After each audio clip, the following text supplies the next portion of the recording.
Today I am going to be working on converting these already decorated Dollar Tree pumpkins from the Dollar Tree into my own pumpkin design.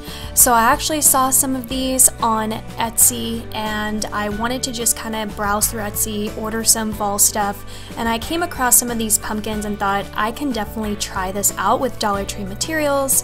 So I just showed you guys the materials that I gathered from our favorite store, and these pumpkins are going to be key. The one thing I will say that separates, Dollar Tree from other decor places is you're kind of limited to size.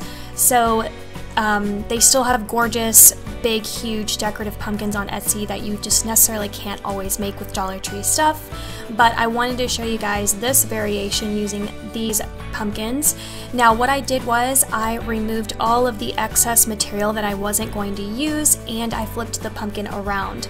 That way it's very little effort in making this over because the back is a perfect blank canvas and it just soaks up the paint so nicely and the paint dries very quickly. I really wanted to play with colors I don't necessarily use, so I went with this Tiffany blue, but the options are endless here. I got my paints at Hobby Lobby, but they were on sale and can be very comparable to Dollar Tree prices, and the paint is really stellar, and it's chalk paint, so it looks really cute too. And like I said, the back of these pumpkins just did so well with this paint. It dried super quick, which was really great again. And the other great thing is because the other side is originally orange, the sides of the pumpkins, you can see that orange peeking through, so it's really pretty. So again, just very minimal effort, very easy DIY that I feel like anybody can do. And then the next thing that I did to kind of age the look of the paint was I added water to a dry cloth, and you want to do this pretty quickly because again that paint tends to dry super quick on the back of that plywood or whatever kind of wood this is, and you just want to run your cloth through in strokes that you just like, and you're just gonna have to eyeball this and determine what you like. There's lots of different ways actually to make something look aged or antiqued, and this is just one of the easier methods. I really do try to keep all of my DIYs for you guys very low scale so that it's just easy and it's not frustrating to do. So this was just my method of kind of giving it a little bit of extra character and depth to the color, and then I painted the top of the pumpkin, and I'm going to repeat the steps for my other one, and I wanted to show you guys. This one's my favorite, and I added polka dots. So again, there's the option to do whatever you want to your pumpkin. You can add words, you can get stencil if you don't feel like you're good at hand painting your own words. You could even print something off of the internet and Google Images and maybe Mod Podge it to your pumpkin. So there's lots of options. I didn't want to add any words or text to mine. Words or text, that's the same thing.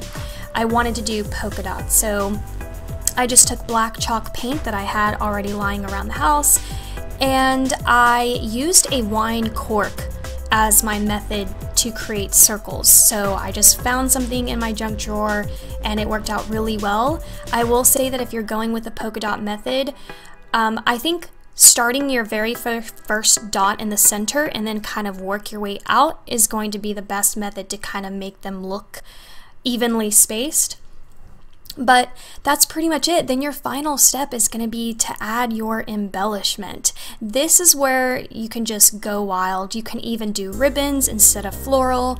I wanted to make my pumpkins look like they have a floral crown.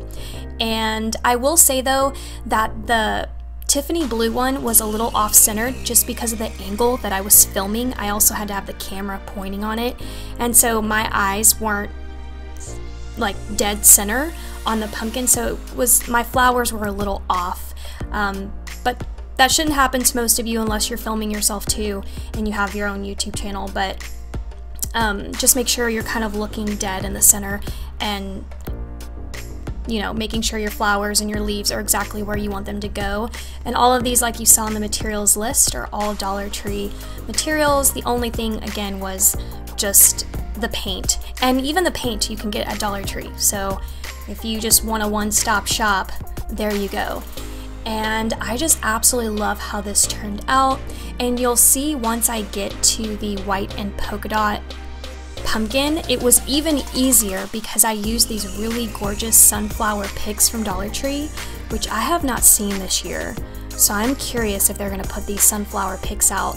And it was so easy because it was already decorated and all I had to do was just glue down the stick. And that was pretty much it. And I think the black and white one's so gorgeous. And yeah, so I hope that you guys see the complete potential in making over this Dollar Tree pumpkin. It really is cute in itself, where it says thankful and blessed, and it has the galvanized leaf and things like that. But to show you guys how you can still take that decor and turn it into something even more beautiful. So I hope that you guys feel incredibly inspired by this. It's going to be DT week, so stick around. That means there's going to be videos back to back, all Dollar Tree related. And that's it for today. Thank you so much. Please give this video a thumbs up, and I will link all of my fall DIYs down below and my fall playlist if you just are in the fall mood and you need to see more. I've been doing a lot of DIYs for the past 4 years on my channel, so there's a lot of other options out there for you. And I'll see you guys later. Bye.